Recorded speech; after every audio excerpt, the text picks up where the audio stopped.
Bonjour, je suis Carlotta, j'ai 23 ans. Je suis ici avec ma sœur Alina qui a 25 ans. Et nous sommes avec notre grand-mère Michel, surnommée Mimi, qui va nous raconter une petite histoire de son enfance.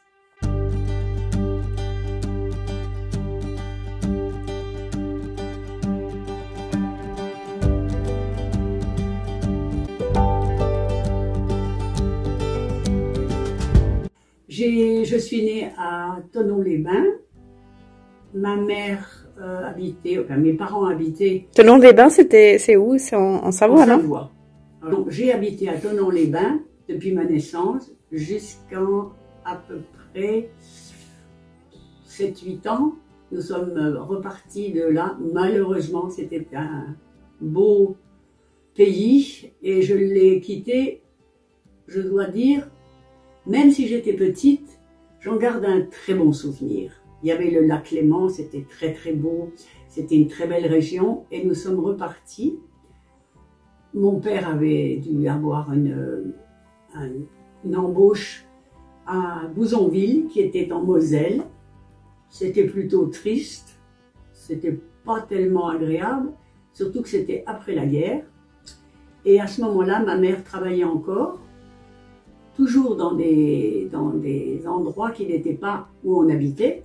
Mais là, bon, on était quand même assez près. Mes grands-parents m'ont toujours suivi. Et là, je dois dire que mon grand-père a été pour moi quelqu'un d'extraordinaire.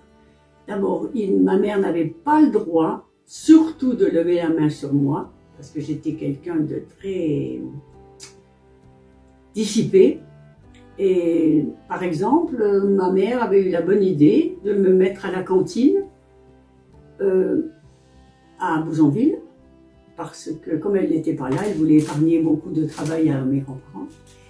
Et à ce moment-là, ça ne me plaisait pas du tout. C'était un orphelinat, pas un orphelinat, mais comment on appelle ça, une cantine avec des religieuses qui étaient très sévères.